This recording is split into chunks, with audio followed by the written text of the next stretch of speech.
day, good people. Oh, Lord. Whoa. That's a little extra right now.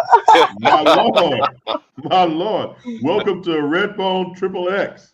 No, once again, you're with the Grumpy Old Nerds. I am your Uncle John, aka Dr. WTF, here to grant you my opinions on popular things going on in our culture, whether you like them or not.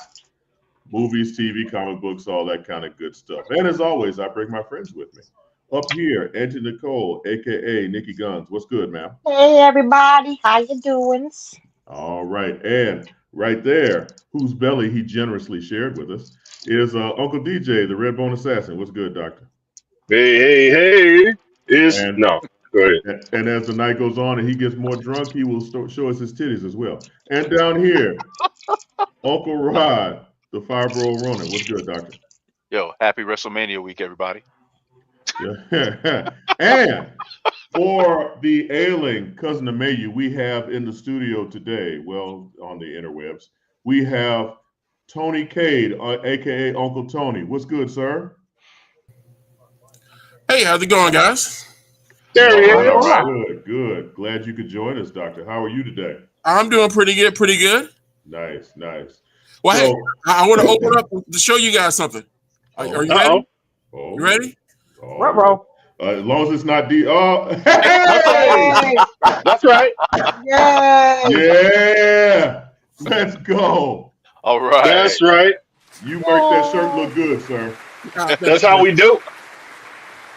Yes, indeed. Hey, Tony, I know you wanted to jump on today because you wanted to talk about something specifically, but I wanted your opinion on this as well. A new trailer for the Fantastic Four has dropped.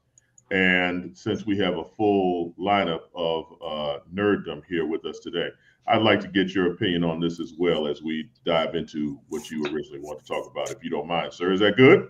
Oh, that's fine. Like I said, I just came on and stuff, to talk to people about some different comic books that they might have been overlooking. But I'm here for the whole experience. But the whole experience. You got that early with DJ as well. So, Super Producer Mel, let's roll that clip so we can see what we're looking forward to in July, if you don't mind. Wow, folks, we all know the story. 4 brave astronauts head up into space and come back forever changed. This car? Our city, our planet, owe a debt to these intrepid souls. And while we can never repay them, we can certainly celebrate them. Thank you, Fantastic Four. Thank you. Thank you, Fantastic Four! Please welcome the Fantastic Four.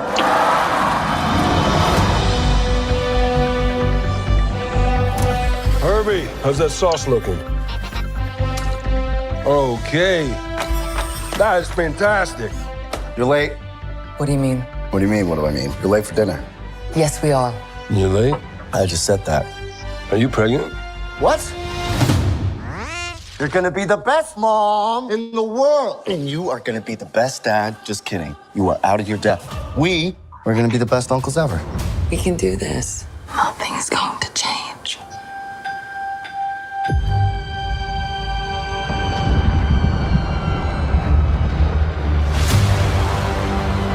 Are you the protectors of this world? Yes, we are. Your planet is now marked for death.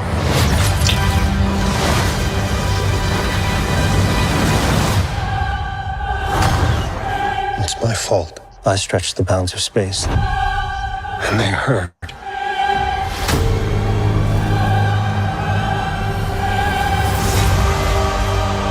Are we safe? I don't know.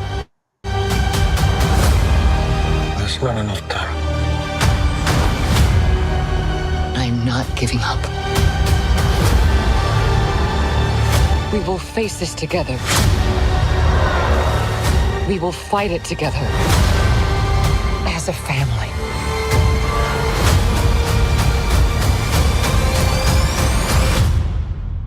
It has to be us.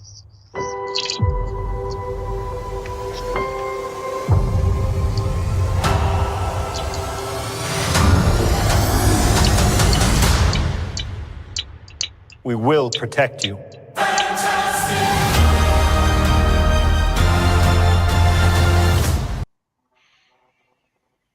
So, okay. Yeah. Okay, Rod, because you are reading my facial expressions. Please let me know how you feel about this film. Did you see what I did when that person showed up? All right, I'm gonna start with the good. Okay. The good is that in this trailer we have the special effects. We can see them actually using their powers, which is cool. You know, we see Reed stretching, we see Johnny Storm flame on, which is cool. We see the Invisible Woman use a little bit of her powers. I thought that was awesome. I thought it was not what I expected to have her be pregnant. It seems like it's early in the film as well. So hopefully I'm thinking she's pregnant with Franklin Richards, but we don't know since we saw a female Silver Surfer. So we'll see. Alton read my mind. I was like, what are we doing? What happened? Norman Rad, Silver Surfer. Okay. Alton. Yeah, exactly. Alton, we'll address that in a minute. Auntie Nicole. It does make me want to see it though. Okay. I'll still definitely watch. Auntie Nicole, what you think? I'm gonna wait till it comes to Disney. So this trailer didn't impress you at all? As someone, Not at all. Let me preface this by saying, because you're not a big comic book person, right? I mean, I like some, but I've never been a big Fantastic Four fan at all. Okay. So as someone who is maybe a Fantastic Four adjacent fan, nothing about this said, oh shit, I got to go see it. Not at all. Okay. Uncle DJ. Well, I had 3 questions. Oh shit. First, which one of those astronauts was Gale? You know what? That was first off. Second, and then the woman in the gold, didn't she kind of have that Ghostbusters vibe? Like, are you a god? Like, she's like, are you the defenders of this earth? That's just the vibe she had. It was like, are you a god? No, then die. She's like, Okay. are you the defenders of this earth? Yeah. All right. Well, then we about to destroy your shit. Okay. And then the third thing was oops. Oops. Okay. So that's not that means you're not running to the theater to see it. No, I mean I'm a Fantastic Four fan actually. Okay. Yeah, I was a fan of the comic books back in the day and the early stuff. So I gotta see it, but that trailer wasn't it. Okay. Uncle Tony, please regale us with your opinions. All right. First of all, I'm coming out at this from a completely biased situation because I am that comic book guy. Oh, and straight up, the Fantastic Four is the reason that I became a comic book collector. Oh shit! All right, I got hooked on the. I remember my dad and stuff had been bringing me home like stuff that people have been leaving, at the airport and stuff like that. So I was reading like the House of Dracula, and I was reading all the DC Batman and Superman stuff. All right, but when I went to go to the convenience store myself to get my own comics, I remember that the DC books didn't have good continuing stories. They were just one-offs. So it was nothing really like get me hooked. And so I looked and I saw the Fantastic Four book.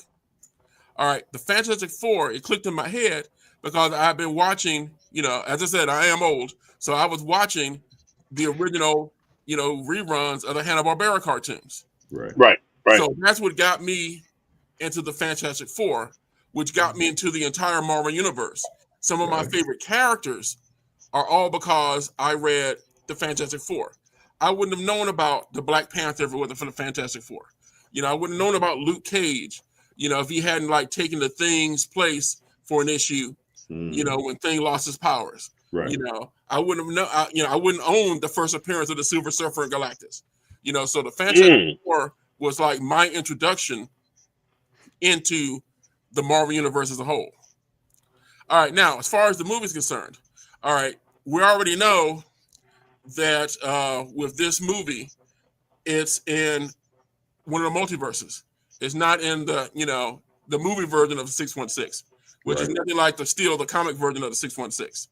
Okay. So I already had no problem with that, and it's like I think it's kind of cool and stuff looking at this futuristic looking 60s, because I am a child of the 60s, so it looks pretty cool to me. Retro futuristic. Right. Give me that George Jetson. The world of tomorrow type stuff. Right. So that whole appeal looks, good to me. I want to go see the movie mainly because, of course, I know the origin story backwards and forwards and how to defeat Galactus. And I want to see the movie universe's take on that whole thing and how far they're going to go with it. Because if this movie is only like a 2-hour movie, that's a heck of a story that you've got to do in just 2 hours. So I want to see, how this is going to happen. Plus, I'm looking forward to, I don't know what's going to happen in the end credits or what's going to happen in the show, but hopefully there's going to be some kind of way where we get these characters into the regular, MCU universe. Yeah. And then, of course, like I said, there has to be a reason for her to be pregnant with Franklin.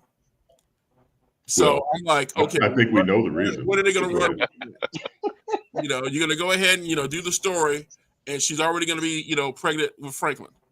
So it's like in the future, are we going to see Franklin Richards in the Marvel Universe, which is going to be really awesome. Right. So that's my viewpoint on it. So I've been disappointed by all of the previous Fantastic Four movies, but I'm going to keep an open mind and still see this one. So, okay, I get what you're saying, Tony, and everyone here has made valid points. Here's my take on this. Here we go. Didn't it seem that whole world was a little too idealistic, where everyone was just grinning and happy and thank you, Fantastic Four, and you had that black man with that cup of coffee. Anytime you see a black man looks too happy, you know something's up. It looked like Pleasantville. It looked like Pleasantville. Right. It did look a little step further. He was just like, with behind the eyes, it's like, run, motherfucker. Yeah, it was almost like Westview. What's that chick? No. Right. So there's that. There's also, to Tony's point, there's a lot of subject matter that they're going to have to cover in 2 hours if the team has already been formed. They've already saved the world numerous times. And you've got Sue pregnant already. And Galactus is coming. And you've got the Silver Surfer introduction as well. That's a lot of shit in a 2-hour span. So I'm a little nervous just in terms of, and anyone who follows this shit knows that at the end or towards the end or somewhere within the film, they're going to be shunted into the MCU that we know. Like this begins in this idealistic fantasy world where everybody loves superheroes and everything's super cool. And then at some point, multiversal shenanigans will happen, and then they're going to be in the MCU. So, and we might even get a glimpse of Robert Downey Jr. as Dr. Doom at some point. Maybe their timeline's probably going to get pruned by the TVA. Right. What do you say, Tony? What's going on? I had a quick question. While you brought Robert Downey Jr. up, I forget the name of the actor. I remember him from Stranger Things, but the actor who's playing the Human Torch, doesn't he look like a young Robert Downey Jr.? Not to me, but I get what you're saying. You don't remember Robert Downey Jr. from Weird Science? I mean, of course. I remember him from Less Than Zero and all that good stuff. All that good stuff. Right. I don't see it, but that doesn't mean your opinion isn't valid. Okay. This is true. But yeah, so my opinion is I'm a little leery of this right now. I see that there's probably something underneath all this syrupy goodness, rainbows and unicorn shit.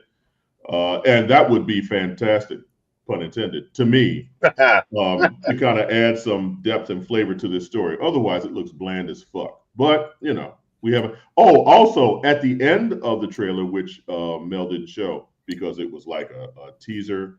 It kills me how they put teasers on top of teasers and shit, and but after the screen goes to black, you hear these like thunderous footsteps, and then you actually see Galactus like walking down the street. Galactus don't walk. All right. Glad to get the. I see what he's talking about. Tony, I see what you're talking about. Oh, how they look similar? Yeah, that moment where they're talking to they're trying to talk to old girl Kelly LeBrock, and back to weird side. Robbie Downey Jr. hits that little look where he gets a little smile and he does his little puppy eyes and shit. Yeah, that's what. Yeah, that's the correlation that he's talking about. I went back to look at the trailer and I saw that look. Yeah, I see what you're talking. I see why you came that way. Really? I mean, never mind. Anyway, I remember the third thing. That actress, man, listen, big pause. The actress in this that plays the Invisible Woman, didn't she? What's her name? Vanessa Kirby. Is that the one that shit on Captain Sparrow's pillow? No. Oh, that's okay. Okay, my bad. All right. Oh wow, my bad. That just went somewhere else entirely. Okay, so after I talked all that shit, I'm still gonna spend my money to go see it. So it is. Oh, speaking of which, go see Sinners this weekend.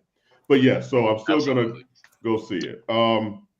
But I think this comic book talk is a great way to dovetail into what Tony wanted to talk about. Please, Tony, inform us of some books that we should be reading.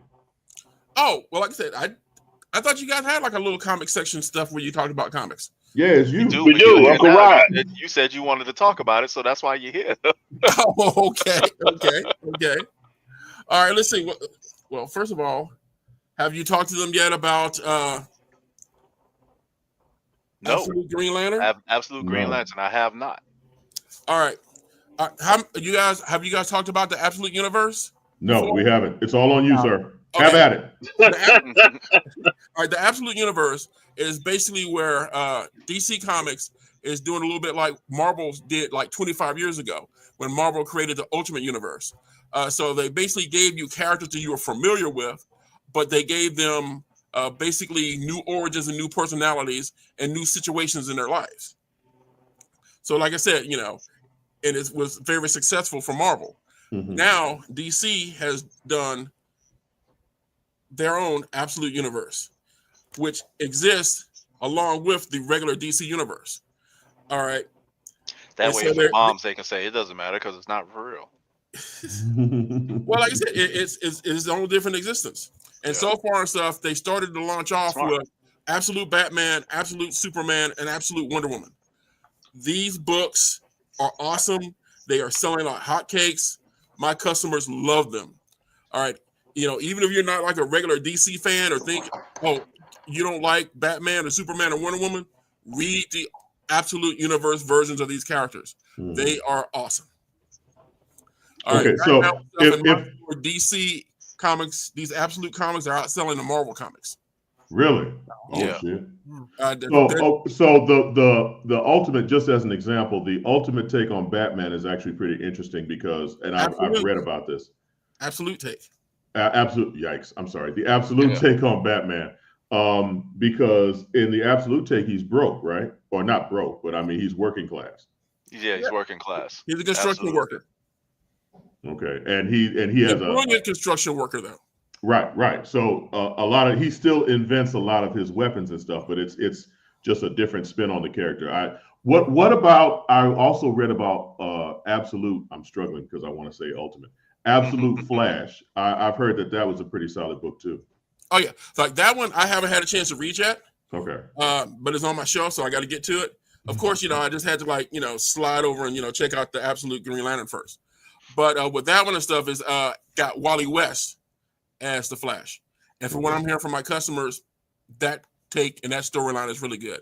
So the only one and stuff that people aren't too sure about is the Absolute Martian Manhunter, and that's because the Martian Manhunter is such a unique character on his own, just doing an absolute version of him is like really out there, for people. Yeah. It's like reading like an old school Vertigo book. Really? Mm-hmm. So okay, so I'm assuming that this will all dovetail into an absolute Justice League at some point. Well, I don't know if they even need that. It could happen, but like I said, they're introducing a lot of their main and secondary characters in the Absolute Universe, and like I said, these books are selling. Absolute Superman, I think, has reached at least 6th or 8th printing. Damn. They've already got the second printing of this one already coming out. So now, is it still Hal Jordan as the main character? No. Did you by chance read Far Sector? I did. Yes. Okay, so you're familiar with what is it? Sojourner Joe Moline. Yeah. Okay, she is the main character in this. All right, you see, she's got a different hairstyle. Well, like I said, it's a little bit of a different character. Yeah, all right. But like I said, I don't want to give too much away in the story, but Abin Sur, it starts off again with Abin Sur coming to Earth.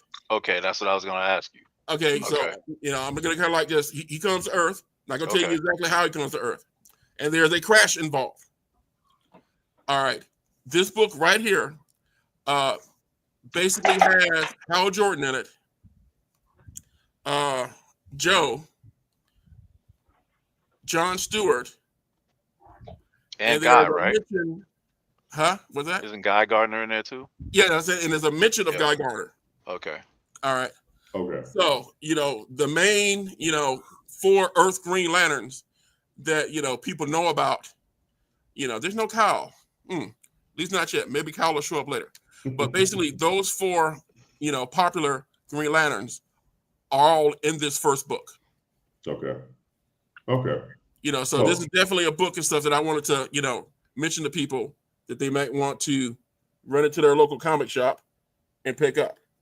And I guess this is also good because DC has however many gazillion years and storylines and whatnot. This is a great jumping on point for these characters as well. So you don't have to worry about continuity from 50 years ago. Oh yeah, this happened in issue number 17 back in 1962. Yeah. Yeah. But they can bring all of that back in a different Right. form if they want to. Right. So let me ask you this, Tony, because you are the expert in this particular subject. What's to keep this from not becoming the Ultimate line at Marvel? Because after a while, the Ultimate line just it was way too damn convoluted and stupid. Well, when it comes to world building, don't most things get that way sooner or later? Yes, they do. And like I said, something might start off popular, but maybe the creators and stuff, don't have enough good ideas. But for everything that started off so far as this Absolute line is concerned, okay, the stories and the writing is awesome. If you follow the writings of Al Ewing, writer Al Ewing. Okay, you want to get this. got it. If you like Al's work, you definitely want to pick it up. Okay. Did you have anything you wanted to say about it, Rod? No, I'm looking forward to it because when I first saw it, I'm not gonna lie, I was a little skeptical of the Absolute Universe, and everybody was like all on Absolute Batman, and I was like, no, I'm gonna hold off on that. But I'm definitely gonna pick up Absolute Green Lantern because lately DC's been doing some wild things with the Green Lantern, and they were always one of my favorite areas to kind of read in DC. So I'm kind of curious to pick that up and see how that goes because I'm hearing more good things about that than Absolute Batman. I haven't really heard too much about Absolute Superman, but Superman is so popular, I just assumed that would be a bestseller. Well, strangely enough, a lot of people and stuff here in my store, as many of them as have been like talking about how great Absolute Batman is, they're saying that the Absolute Wonder Woman might wind up being the better story. I was going to ask you that because that is really divergent from the original Wonder Woman's origins, and I'm curious how people react to such a divergent path that they've decided to take with her. Well, like I said, first of all, just in the comic shop, it's kind of hard to sell books that are based off of female characters. Even women don't necessarily, aren't drawn to those. Strangely enough, one of my most popular books that's like DC for women is actually Nightwing. That's because Nightwing's a fuckboy.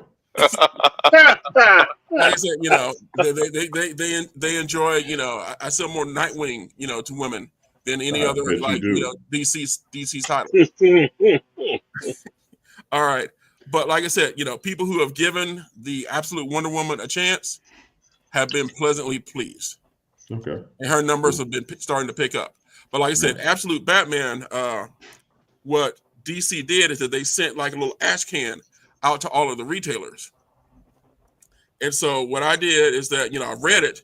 And after I read it, I got excited about it. And it's been a while since I've been excited about like a regular comic book. Like I said, I've been like collecting and reading these things for like 50 years. Right. So, for me, I was like, oh man, this is like awesome. And so I took the ash can, had it on the counter, and every time a customer came in, I point stuff out to them in the ash can and tell them that they need to put it on their list. Of course, still only like a fourth of them listened to me. And then after the book came out, they're like, oh man, I heard it was good. Let me get it. We're sold out. Why didn't you listen to me when I told you to get it? Get the next printing. Right. Imbecile. Yeah, but like I said, it repeatedly now. Like I said, I've ordered like up to 5 printings. They have all sold out of the #1 issues. Tony, quick question, yeah, go ahead. How many people are in your store looking for Bug War from Image? Nobody's asked me for that. That is, for some reason, that is a really popular book. Like in my store, and I was at one of your distinguished competition in Atlanta, Titan Comics. Titan, nowhere near me. Oh shit! In Atlanta. Oh shit! It's about to go down. I'm just saying, they're in Atlanta. That's why I still call them your competition. Oh my God. They ain't got nothing on me. Shit. He couldn't keep it in the store, huh? Where? Well, he probably didn't have that many. He ordered that many to begin with. Oh shit! Hey man, look, when you come knocking on your door, don't say nothing. No, no. What I'm saying is that any smart comic book shop owner, all right, would order tons of everything because you get stuck with that stuff, and we own it. When we order comics, if they don't sell, we eat that. Yeah, you eat that. So no matter how much we sell, if I order 20 copies of a book and I sell 10 copies of the book, you know how much money I've made? Nothing. 0. So now dovetailing to my next question with that, how are you handling the situation with Diamond Distribution now? Because I know they filed for bankruptcy. Oh shit! All right. Well, a lot of the different larger companies have already jumped ship from Diamond. So we weren't getting a lot of stuff from Diamond anyway that's like comic book related. You've basically got it at this point now. Dark Horse and Marvel are going through Penguin Random House. Yeah. And Penguin Random House recently bought Boom Studios. Oh shit. Okay. All right. So you basically get your Dark Horse, your Boom Studios, and your Marvels from Penguin Random House. All right. And then you've got DC was the first to jump ship, and they went to a company called Lunar. All right. Since then, both Image has gone to Lunar and another company. Okay. So has Diamond just faded away completely? No, I'm still getting shipments from them. Yeah, not yet. But that was part of the problem itself, is that so many companies got into bad shape during COVID. That even with a lot of them getting like the government help, a lot of them now are just starting to fold. They were able to stay open for a little bit. It's like every time you turn around, there's a chain that's filing for bankruptcy. What recently, so like I said, Party City is going away now. They're closing like even more J.C. Penney's. They're closing more Macy's. Yeah. Walgreens is closing stores left and right. So being a retail it's not easy. And like I said, a lot of companies took hits, during COVID.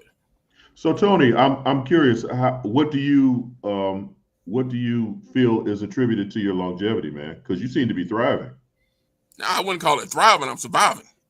Like I said, I've been at this now. Like I said, it tracked me and stuff. I've been, in the business now for 30 years. Mm-hmm. But it's also been one of those situations where, I'm a poor kid. Always been a poor kid. All right, so it takes a lot for me to gamble on different things.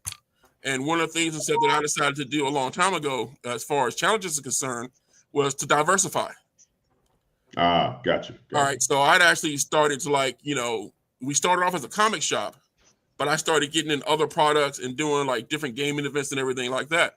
So basically when COVID hit, it was a situation where I quickly shifted to being a warehouse because suddenly everybody had time and they were stuck at home.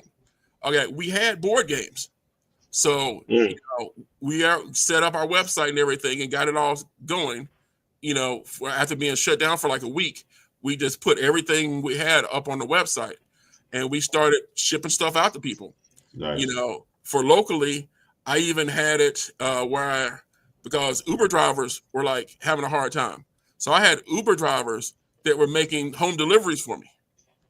So, nice. Yeah. Oh, shit. Oh yeah, you had it hooked up. Right. And so, like I said, people had time. So of course we have Warhammer miniatures and paints. Jesus. So You got to hit the lottery just to play Warhammer. yeah. Man, listen. I had all this free time, so I was able to stay afloat and make money because I had products that were just perfect for people that were stuck at home. Nice. Right. Nice. Plus you guys know about all the different, activities and community, involvement that I do. I always try to tell people and stuff. It's like, yeah, you can get it cheaper on Amazon, but can you do this on Amazon? If you want my store to be here, you have to support the store. Nice. So yeah, you save $5-6 on that board game, but where you gonna go play? Where you gonna meet these other people to play with? Gotcha. So it's worth that extra $5 or $6 for you to support Challenges, Games, and Comics. That is all right. Come on, black man, with your business acumen. I don't know about that, but like I said, just I do what I think, what I would like. No, I mean, Tony, it's easier said than done. And I think that you deserve all the credit for it. Not only, you say you're surviving, but I think you might have your head above water a little bit more than what you wanted.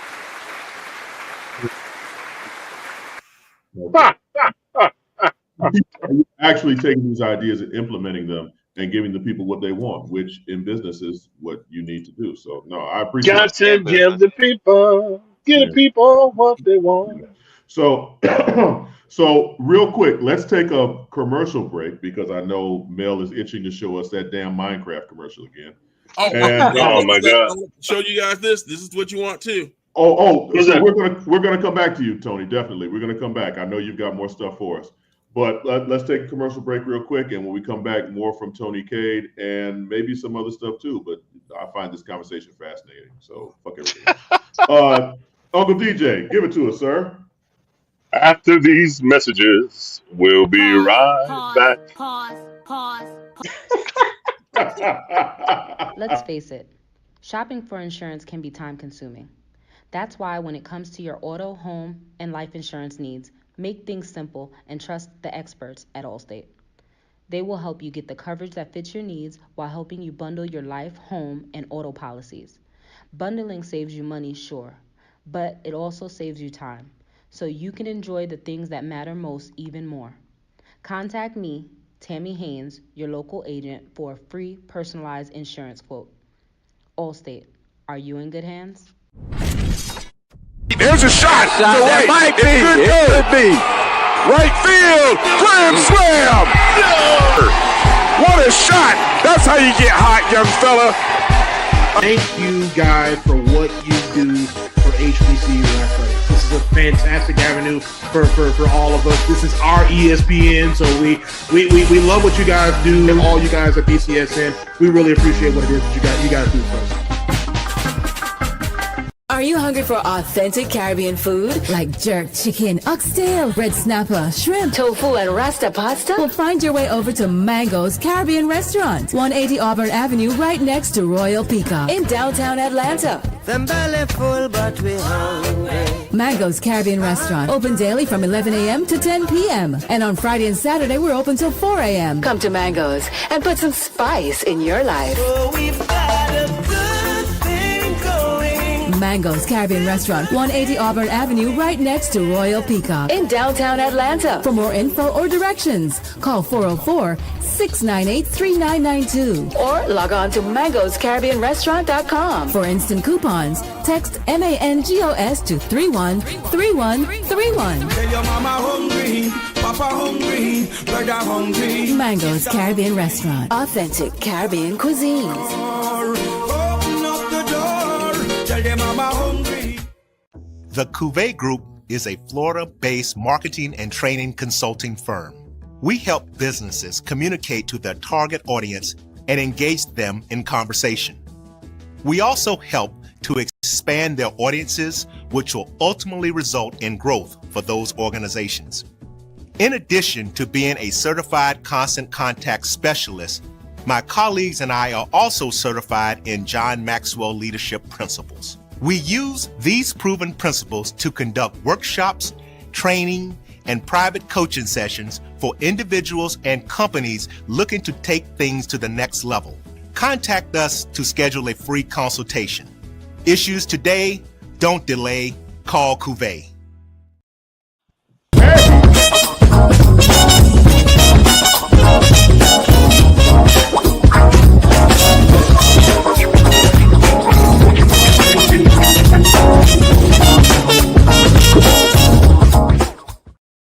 Hey, we're back once again with the Grumpy Old Nerds. That's Uncle Rod. Over there is Auntie Nicole. Over there is Uncle DJ. Our special guest, Uncle Tony. And as always, I'm Uncle John. So, Tony, give us some more, sir. Oh, sorry, I got distracted by that Mango's Caribbean food ad. Yeah, I was just saying the same thing. Next time I'm in town, I'm going to Mango's, bro. You'd better, because they're paying the bills. All right. I'm sure Rod in the previous episode has already talked to you guys about the Bitterroot series. Correct. It's been a while, but yes. All right. And basically it's about this family of monster hunters. And it takes place during the Renaissance era of Harlem around the 1920s. Like that. And it was a very successful Eisner Award-winning series, 12 issues. What they have done now is that the same creative team of David Walker, Chuck Brown, and Sanford Green have dropped Bitterroot, the next movement. All right. This basically takes the same family, but we have basically jumped from the 1920s up to 1964. Ooh. That explains the clothing. Right. Yeah. All right. So it still has like that, that sci-fi feel, but also that 60s sci-fi feel. A lot like the Fantasy Four movie trailer we just got through watching. Yeah. So, okay, I actually have the first trade paperback of Bitterroot, and I loved it. I just haven't gone back to get the rest of them. From what I can remember, because it was a while ago. But I really enjoyed Bitterroot because it mixed that sci-fi fantasy horror thing with authentic blackness. Right. Pretty much it was black. Yeah. And they use that alternate history too. Yes, absolutely. So is this more of the same? Does it give us, that same feeling with a 60s vibe, or what can we expect? It's that same thing with the 60s vibe, but of course everything's moved up, a generation. Right. It's like characters and stuff that you saw as little kids in the original Bitterroot series are now actually, the monster hunters themselves.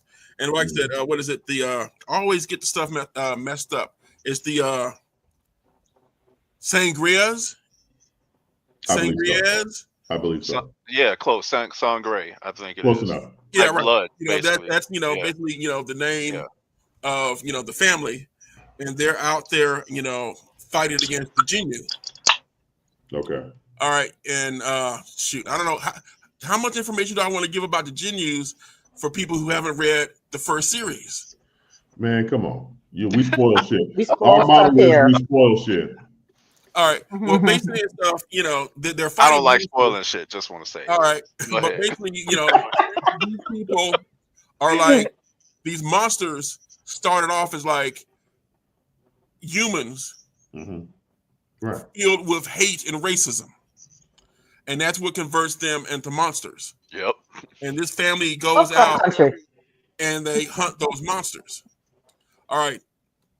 Unfortunately, because of the hate and racism, that existed, through early America, you've also got a group called the Nzago, which are also monsters. But these are black people who have been turned into monsters because they have been subjected to the racism and hate. There you go. And the family has to fight against, them also. But basically, you basically had, your matriarch in your beginning story, and she was training, her granddaughter, Blink. And so now Blink has grown up, and she's now the matriarch of the family. And it's basically their continued adventures. So we basically get to see, the kids or the next generation of the family fighting against everything during the civil rights movement in the 60s. Okay. So that sounds like more good stuff, more of the same, man. Oh yeah, like I said, and I don't know whether it was on people's radar or people even knew either one of these books were out. So that's one of the reasons stuff I was like, hey, maybe we need to get the word out that these books actually exist. Because for me, as like both of these books I ordered, like, plenty of them. I'm like, okay, people could be excited about these. And every time I point them out to people, they'd be like, well, I didn't even know that was coming out.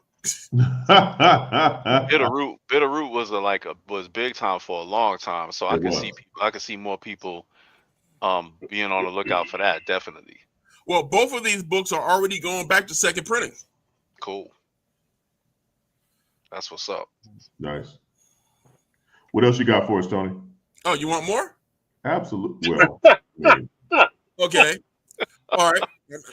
It's just don't step out there now. Completely unplanned. All right. I'm assuming you guys already talked about the Justice League versus Godzilla series that came out from DC and how great that was. And how Godzilla just spanked. Yeah. Godzilla just spanked Superman. Make that assumption, yeah. Okay. No, we talked about it.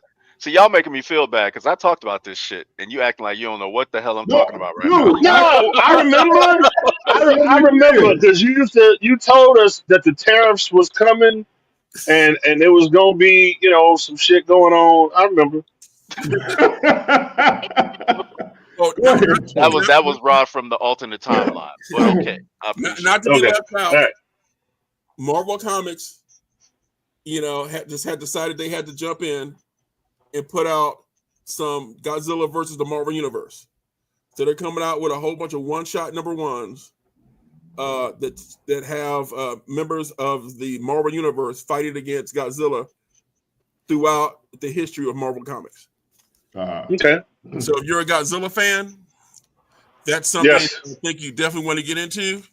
And if you are a regular Marvel fan, if you haven't been reading them, you need to jump on, anything with Storm. Her series is off the chain. Earth's Mightiest Mutant. Okay. Oh, wait a minute. I got a question, Tony Cade. Yeah. Since you brought up Storm, who's your Storm?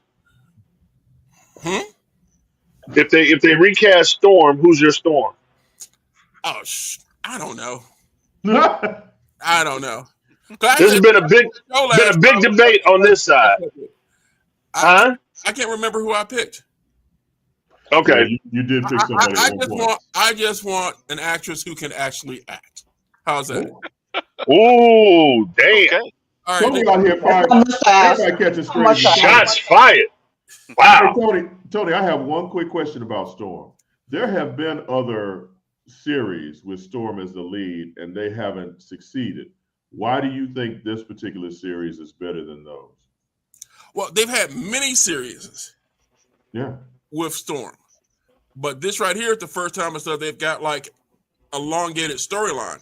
Usually she gets like 4 issues. Right. You know. So they've done many series with the character.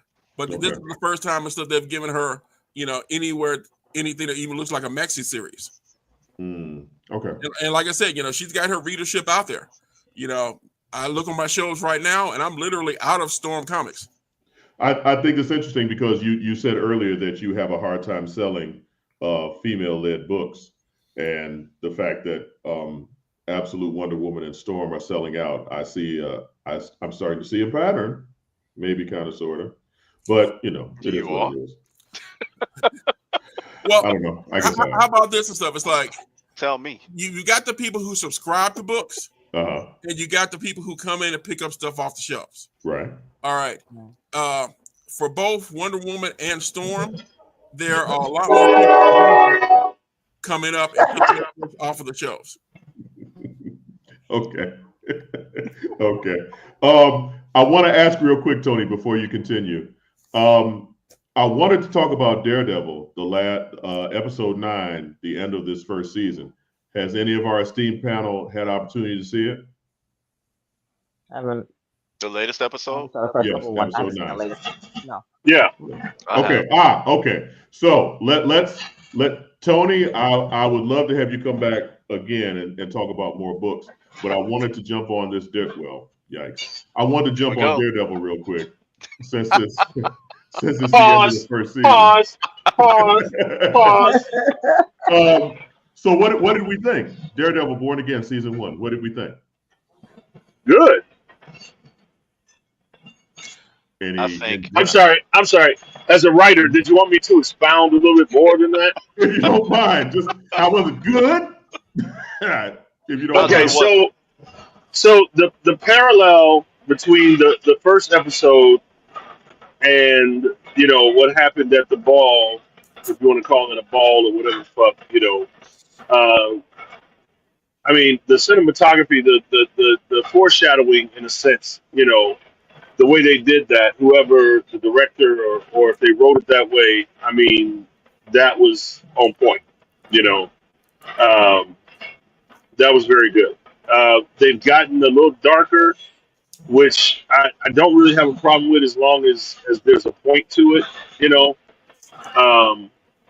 and I don't know if his girlfriend / like the psychiatrist is a weak point for me, but I think she's like the weakest link of the series. For some reason, like she just doesn't I would agree. click. Yeah. No, I would agree. Actually, if the writers are smart, they made her that way so that they can give you an opening for Karen Page. But I mean, that's just for what? For Karen to come back. Karen Page. Oh, okay. I got you. Rod, what's your opinion, sir? I thought it was really cool to kind of remind people that the Kingpin is the Kingpin. Man, listen. For a while, he was kind of floating, like kind of back and forth, or at least it seemed like he was. But he was fighting. It's like he was fighting really, really hard to not go back into, I guess, what would be his old ways. Right. But as you find out, he's always been that way. What he's been fighting to do is fight to hide the fact that he's still the same, and he's trying to be the mayor. Right, exactly. He's always talking about, I'm trying to save the city. I'm trying to save the city. And maybe to some degree, he might think he really is. But in actuality, he's just trying to set himself up to make billions of dollars, and no one's able to touch him. And you also find out that his wife is just as twisted as he is. Right. And I think that was a surprise for some folks. That Thanos thought he was saving the world, right? I mean, the universe. So, True. Are you saying that he didn't? Oh, shit. You asking DJ I that was question? trying to make sure he had enough food to eat. There were Tony too many is people. the Killmonger of the group right now. Thanos Like I said, trying to I didn't have a problem with Killmonger until he started treating the people of Wakanda like shit. Exactly. I basically was agreeing with everything he was saying until he got to that point. Until his true colors showed that he was a sociopath. He was just mad. That's all. He was only mad for a minute, though. He would have been all right. Even an asshole. But Rod, to your point, I think I can appreciate that this series was kind of like the Empire Strikes Back of the Daredevil story, meaning that at the end of the day, Kingpin won. So season 1 of Daredevil Born Again, Kingpin won, and he got what he wanted. He got all his people, the people who opposed him in the city council, he has them chained up in his fucking basement. Right. And, Daredevil is on the run. And I like the fact, I love, because in all these stories, who's going to come out on top. But I love it when the hero has to climb insurmountable odds. And Daredevil right now, Daredevil is like, I'm going to have to fight an army, because it's Daredevil versus the city of New York. One of the things I think, go ahead, John, I'm sorry. No. I think that also that the concluding scene where he says he has to assemble his army, and we did not see certain characters, I think that's actually a testament. Putting a bunch of cameos from people who we know, characters we know, that would have been a cheap way out. And I would prefer, and Rod, you know more about this storyline next season, because it's going to be Shadowlands, if I'm not mistaken. Is it? I believe so. I believe so. Okay. Believe so. Wow. Okay. Anytime Uncle Rod goes, what? You know what? I'm kind of proud of myself. I pulled that shit out of my ass. And Rob's like, man, dude. Look, if it's going to be Shadowland, they got a lot of work to do to get to that. Yeah. That might end up being like a 12-episode season. But I mean, at least. It's going towards Daredevil going down a dark path, because its odds are stacked against him. He has very little help, and Kingpin is running the city right now. So I loved it. I thought it was a great ending. One of the things I always admired about Daredevil is that, like you mentioned before, the heroes seem to always come out on top, right? Yes. One thing about Daredevil is he may seem to win, but he pays a heavy price every time he gets a major victory. Yes, sir. Yeah. And he's always teetering on that edge of, he could easily be a villain.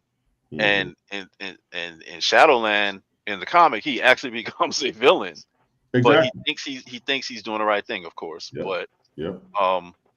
And that's the thing with Matt Murdock, is that because the way they weave his religion or his faith into it, I think is really cool as well. Him being Catholic, there's a whole thing going on with the tenets of Catholicism, and all the things that he's constantly in conflict with what he does outside of being Daredevil, and what he does as Daredevil has a conflict with his faith. So all of those things kind of wrapped into some very interesting storylines within the Daredevil comic. Born Again was written by Frank Miller, actually, who was writing Daredevil. Love Frank Miller. Yeah, he was writing Daredevil when Bullseye killed Elektra. Yes. And he attempted to kill Bullseye in that. Daredevil attempted to kill Bullseye in that run as well. So some of the more iconic moments in recent Daredevil history, I guess recent when I say the past 30 years or so, was is Frank Miller. So that's testament to his writing ability. Well, dude, as a writer.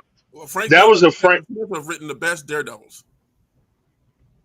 Well, I was going to say that was definitely a Frank Miller move in the first episode, where usually the hero is like, it's like, you can't kill me, you're the good guy, and he threw that motherfucker off the roof, so that was. Well, that's what I'm saying, because in the comic, after he kills, because Bullseye kills his girlfriend Elektra, so after he kills Elektra in the comic, he's holding Bullseye from like a wire, like he just saved him to keep him from killing him, and Bullseye, like an idiot, is still trying to kill him as he's holding on to him, and Daredevil's like, well, you'll never hurt anyone again, and he lets him go. He's a scorpion. Yeah. I mean, my nature. Yeah. Right. So just the nature of, and they're currently filming Daredevil season 2, so it won't be 3 years before we get another fucking Daredevil series and some continuation from this story. But Yeah, I kind of that's wanted the great. cameos though, because see the cameos at the end would have made more sense going into Shadowland.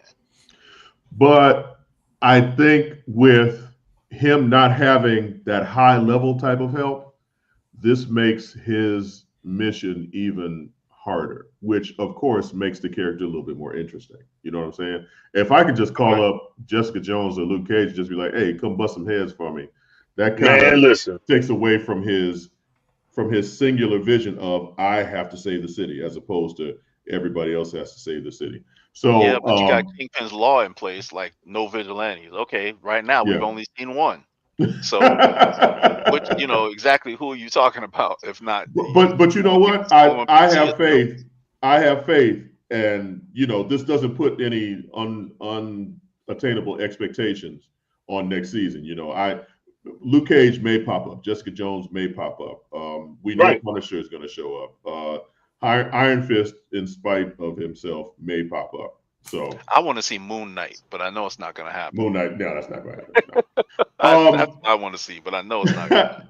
So at this point in our show, I would usually say and ask everyone to give us something on their way out the door as we close in on the witching hour. I know it's not midnight as we close in on the witching hour of this particular show, but I wanted to pay respects. A longtime friend of the show, William Hayashi, passed away. He passed away back in October, actually. Oh, wow. Yeah. For those of you who don't know, William is an author, screenwriter, just an all-around really good guy. He is the author of the Dark Side trilogy. Please, if you are willing to do so, purchase this. It is fantastic reading. But he is one of the unsung heroes in the Black sci-fi futurism world. And I think that it is a travesty that we are just now finding out that this man has passed away. He had some health problems, but he didn't know it was this bad. He actually passed away October 26th of last year. But he was definitely a friend of the show. Anytime I talked to him, he was willing to talk to me. We were trying to, before I lost contact with him, we were trying to work out maybe I would do some of his audiobooks. But he is a fantastic writer, amazing gentleman, and he will surely be missed. Oh man. Yeah. So he was based in Chicago. He had moved out to the Pacific Northwest for health reasons. His health was getting worse, and like I said, just found out that he had passed away not too long ago. Yeah. So reach out to your friends and family, reach out to your loved ones, just check on people every now and again. I had been meaning to call this man for months, and the simple fact that I can't now kind of fucks me up a little bit. So, and having said that, Cousin Amayou, we hope everything is okay with you. Prayers and good thoughts to you as you continue on your journey. And we know that we anticipate them things jiggling in front of us in the near future. So for Uncle Rod, Anthony Cole. Oh no, not yours! Not yours! Oh my gosh. For Uncle Rod, Anthony Cole, Uncle DJ, Uncle Tony. Hey, that was in tribute. That was, Yeah, thank you. Play the music. Let's get the fuck out of here. Has done it again. Thank you all so much for joining us. We are the Grumpy Nerds. We're here every Thursday. Check us out. We talk about stuff that you probably want to hear about, and we have a good time while we do it. Thanks again. Oh, now Tony's showing us his. All right, everybody show you. It's all your turn. A whole lot of bosoms on the show today. Come back next week. We'll have more titties to show you. Night, night.